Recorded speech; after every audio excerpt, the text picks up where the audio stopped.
I shot a moose once. I didn't mean to break it to you that way. I shot a moose. Was hunting upstate New York in the woods.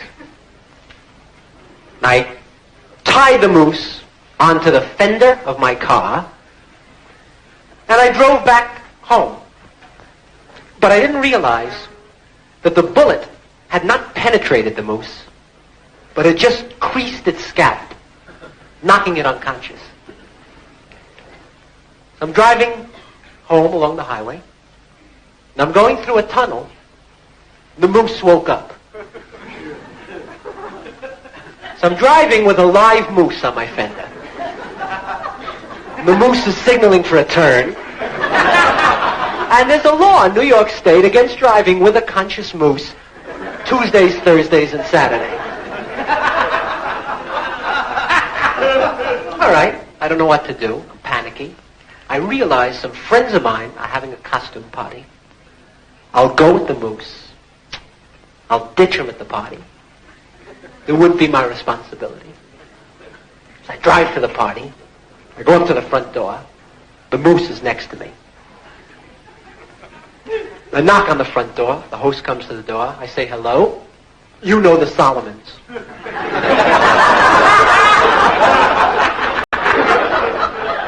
We go in.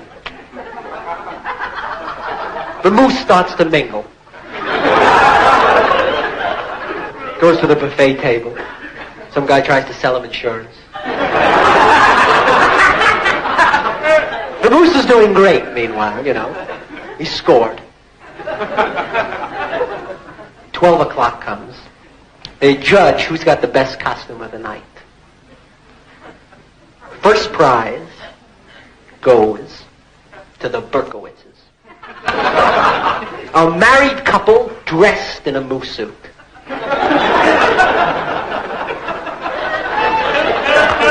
The moose comes in second.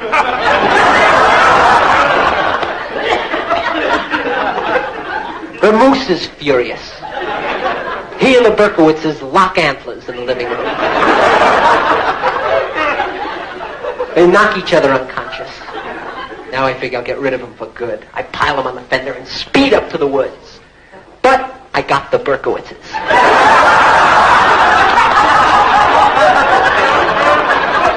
I'm driving along with two Jewish people on my fender. And there's a law in New York State. The next morning, the Berkowitzes wake up in the woods in a moose suit. Mr. Berkowitz is shot, stuffed, and mounted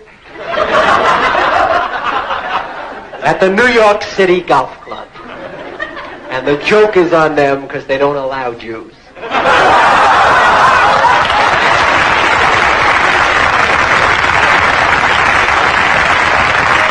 And the phone rings, and I answer it, and a voice on the other end says, "How would you like to be this year's vodka man?" And I said, "No. I'm an artist. I do not do commercials. I will not pander. I don't drink vodka. And if I did, I wouldn't drink your product." And he said, "Too bad. It pays $50,000. And I said, "Hold on. I'll put Mr. Allen on the phone."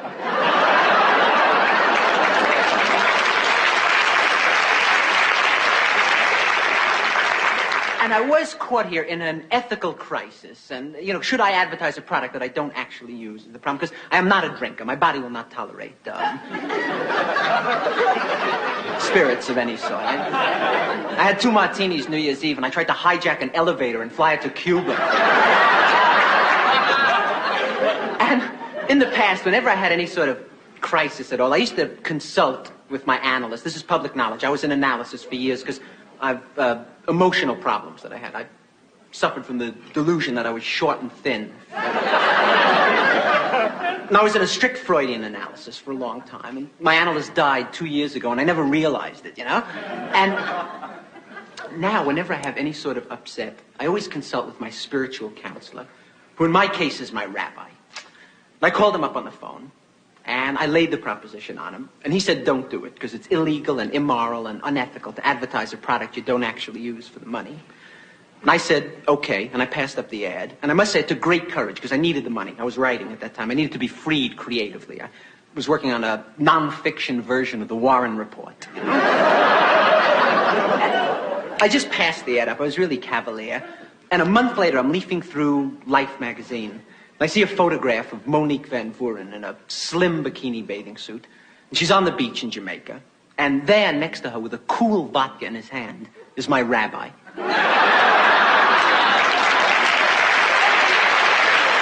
Who was the first movie star that you met? Can you remember? Yes. I met Trigger, who was Roy Rogers' horse, at a party. Actually, I picked him up at a party. And we had an ongoing relationship for 2 years after that. So I'm very proud of. Did you ever meet Roy Rogers at that time? No, I have no interest in meeting Roy Rogers. But I loved living with his horse. But what about the smell? He didn't mind that so much.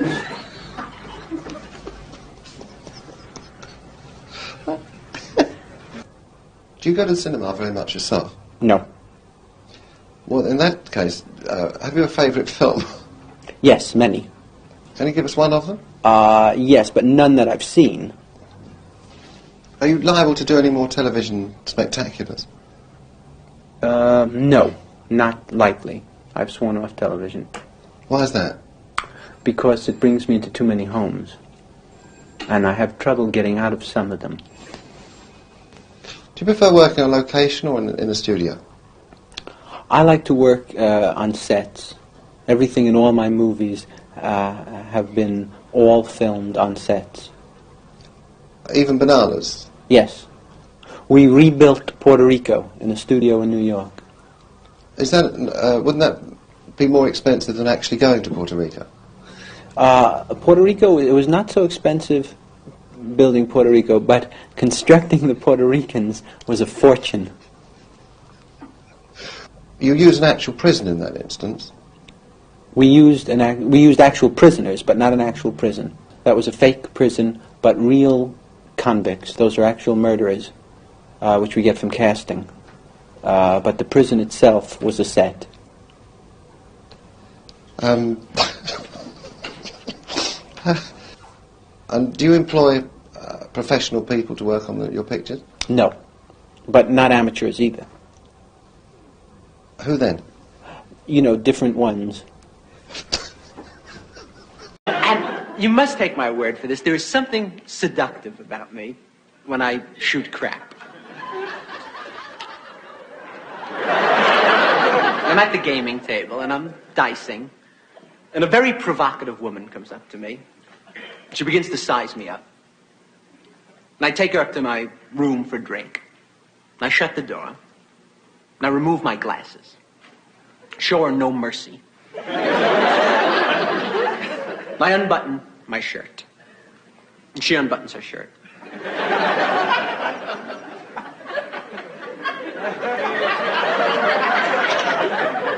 And I smile.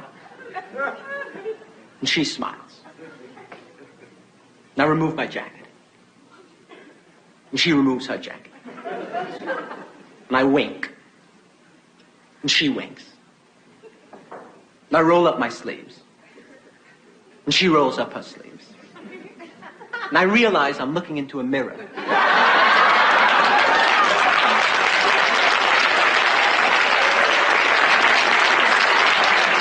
I don't want to go into details, but I was pulling glass out of my legs for 2 weeks. Good evening, Mr. Corman. Good evening. Tell me, what first interested you in the bee world? Well, even as a child, I used to... Shh. I'm sorry, shouldn't I have said that? No, of course you should. Pay no attention, please. When I say shh, it's just a nervous mannerism I picked up. If I want you to keep quiet, I will say shush. You were saying?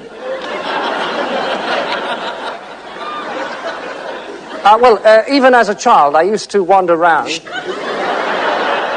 Oh, I'm sorry. In the fields near my home, watching the bees flying from flower to flower. and taking note of the flowers that they visited. Shush! Was that wrong?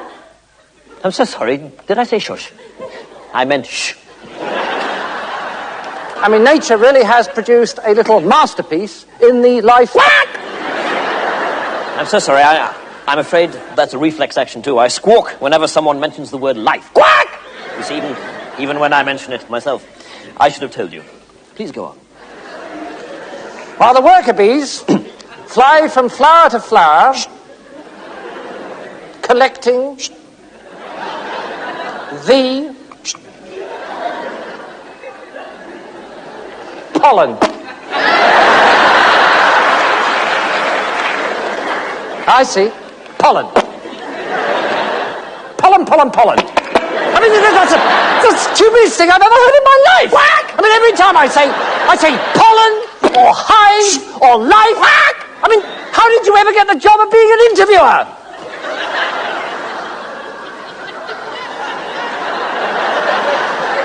What's going on now? Is this because I said interviewer? Interviewer.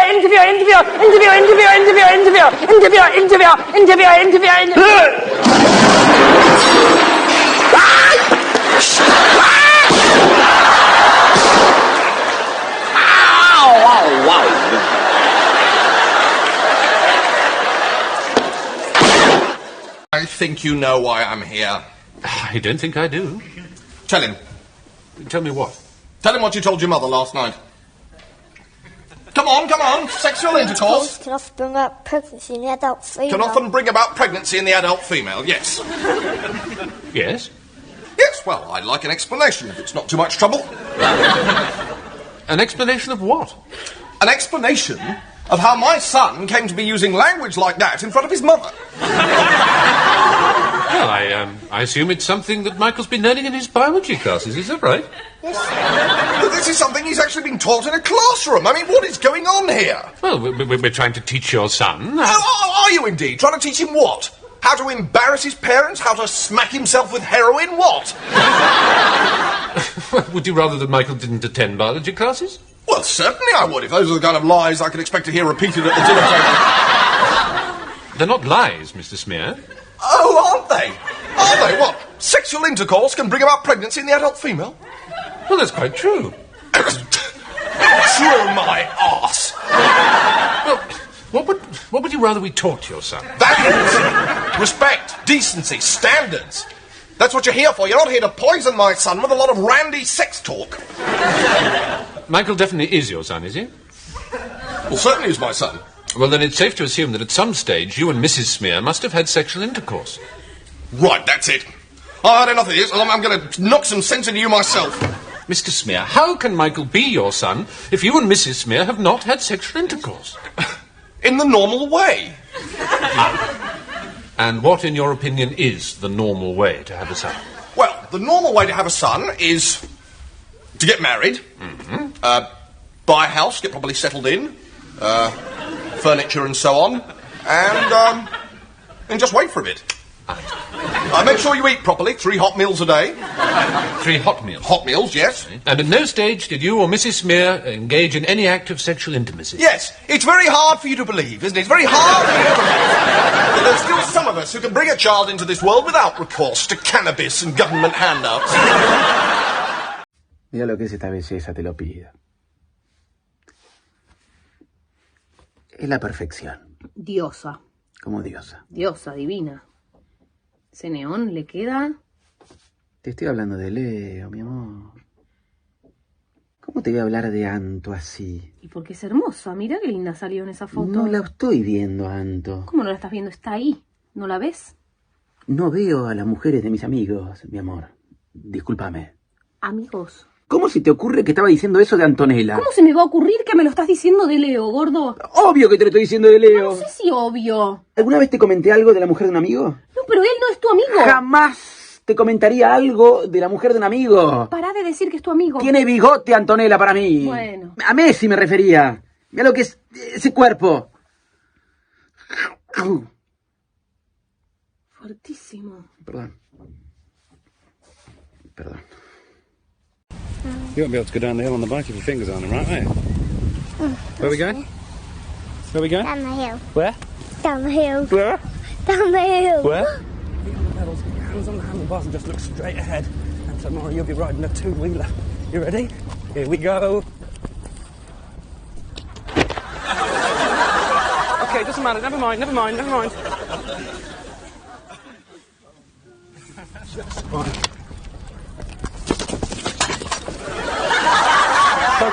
okay.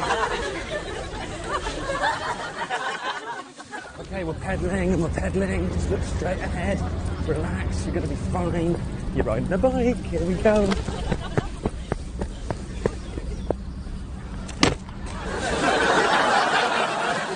Okay, Daddy's with you. Just keep your feet on the pedals. Keep looking straight ahead.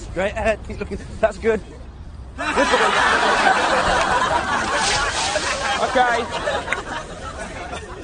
Okay. Lift it. Okay. There we go. Ready? No, I reckon that'll do it. Okay. Does that feel good? Yeah. Yeah? Does that feel safe? Yeah. Way. That's it. That's good. Keep going. Good boy. Well done. Well, oh, okay. Oh, never mind. All right, what you've done there, you've gone on fire. I'll tell you what we'll do. We'll try again, and this time, try not to go on fire. I think that would be the best. But it was good, though. It was the best you've done so far, I'd say. Pretty good. Whoa!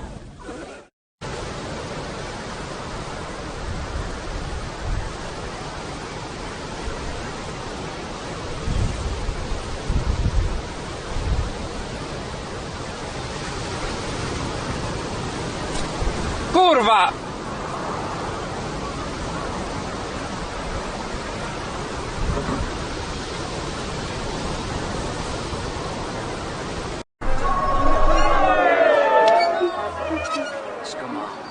No, I've plans with her. I'm sorry, but that's the deal we made.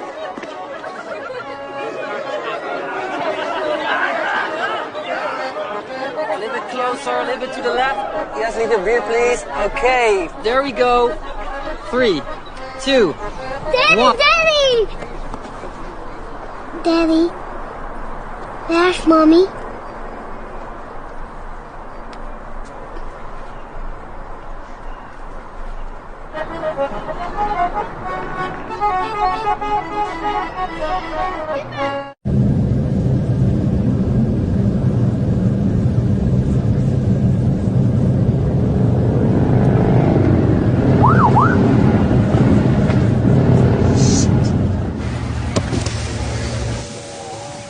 Good afternoon, madam.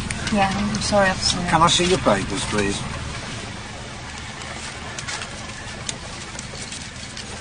Hello. Mummy in a bit of a hurry, was she?